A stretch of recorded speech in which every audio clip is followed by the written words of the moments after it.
बच्चों, let's read the question. The mass of an electron is 9.1 into 10 to power minus 31 kg.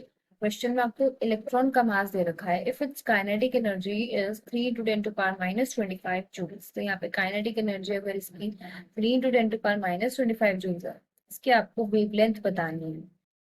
चलिए सबसे पहले इस क्वेश्चन का की कॉन्सेप्ट समझते हैं. की कॉन्सेप्ट. तो इस क्वेश्चन में बच्चे जो मेन की कंसेप्ट हमें पहले इस क्वेश्चन में समझना है वेवलेंथ निकालने के लिए. तो सबसे पहले यहाँ पे डी ब्रॉगली इक्वेशन हमें समझनी होगी. डी ब्रॉगली इक्वेशन क्या होती है? देखो, डी ब्रॉगली ने ये बताया था कि जो आपका मैटर है वो भी आपका वेव फॉर्म में एग्जिस्ट कर सकता है. उसकी वेव फॉर्म पर उसने एम्फेसाइज किया था. जिस तरह से लाइट एंड रेडिएशन भी वेव फॉर्म में एग्जिस्ट करता है, उस तरह से मैटर के लिए भी उसने ऐसे ही बोला था. तो उसने एक इक्वेशन दी थी, lambda is equal to h by m v, जहाँ पे लैम्डा आपका डी ब्रॉगली वेवलेंथ है. ठीक है. एच आपका प्लैंक्स कांस्टेंट है, एम आपका मास है, एंड बी आपका वेलोसिटी है. ठीक है. अब देखो, जब तक हम यहाँ पर वेलोसिटी, देखो हमें इस क्वेश्चन में बच्चे लैम्डा निकालना है. ठीक है. तो लैम्डा के लिए निकालने के लिए आपको क्या चाहिए? वेलोसिटी चाहिए. अब देखो वेलोसिटी कैसे आएगी? क्वेश्चन में वेलोसिटी तो गिवन है नहीं, बट हमें क्वेश्चन में काइनेटिक एनर्जी दे रखी है. तो यहाँ पे अब हम काइनेटिक एनर्जी का फॉर्मूला हमें पता है क्या होता है. काइनेटिक एनर्जी क्या होती है? Half m v square. ठीक है. तो यहाँ से हाफ एम वी स्क्वायर के फॉर्मूला से हम काइनेटिक एनर्जी की वैल्यू क्वेश्चन में डाल देंगे और यहाँ से हमारे पास v आ जाएगा. ठीक है. फिर इस v की वैल्यू आप इस इक्वेशन में पुट कर देंगे, lambda is equal to h by m v में, एंड आपके पास क्या आ जाएगा? लैम्डा आ जाएगा. ठीक है. तो सबसे पहले इसको हम इक्वेशन 1 मान लेते हैं, इसको हम इक्वेशन 2 मान लेते हैं. अब देखो, सबसे पहले इक्वेशन 1 में हम सारी वैल्यूज पुट करते हैं ताकि हमारे पास वेलोसिटी आ जाए. तो यहाँ पे आपके पास काइनेटिक एनर्जी कितनी है क्वेश्चन में? 3 × 10⁻⁻25 किसके इक्वल आएगा? हाफ इंटू एम की वैल्यू क्या होती है? मास ऑफ इलेक्ट्रॉन की वैल्यू यहाँ पे क्या होती है? क्वेश्चन में आपको ऑलरेडी दे भी रखी है. 9.1 इंटू 10⁻31 इंटू वी स्क्वायर. ठीक है. तो यहाँ से वी स्क्वायर की वैल्यू आएगी, फिर हम वी निकाल लेंगे. तो यहाँ से वी स्क्वायर क्या आ जाएगा आपके पास?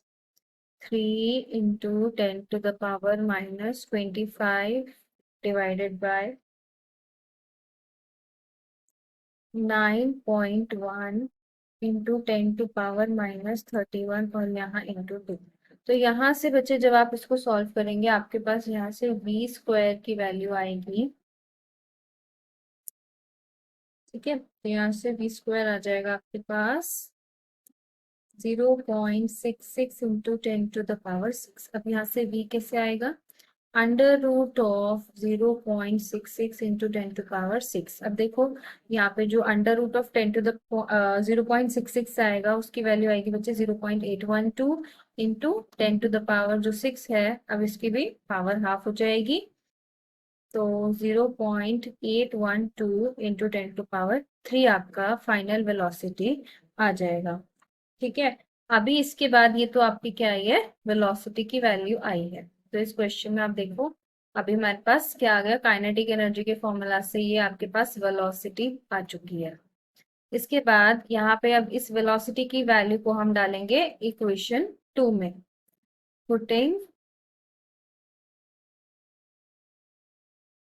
Putting the value of v in equation.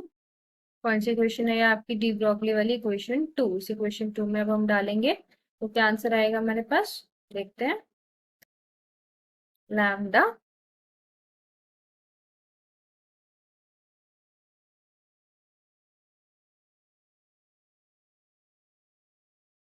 देखो, इस क्वेश्चन में जब आप वैल्यूज डालेंगे बच्चे, क्या था? Lambda is equal to h by m v. तो लैम्डा आ जाएगा, एच की वैल्यू क्या होती है? प्लैंक्स कांस्टेंट होता है H, 6.62 into 10⁻⁻34.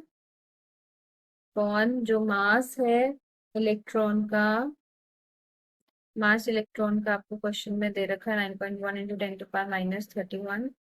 Into 10⁻⁻31 into v की वैल्यू भी हमने जो क्वेश्चन से निकाली थी 0.812 इंटू 10⁻3। तो लैम्डा की वैल्यू क्या आ जाएगी यहाँ से जब हम इसे सॉल्व करेंगे 0.895 इंटू 10⁻⁻6 मीटर्स। तो ये आपकी फाइनल लैम्डा की यानी वेवलेंथ की वैल्यू आ गई है जो कि क्वेश्चन में निकालना था and this is the final answer. I hope you all have understood the question. Wish you all the best.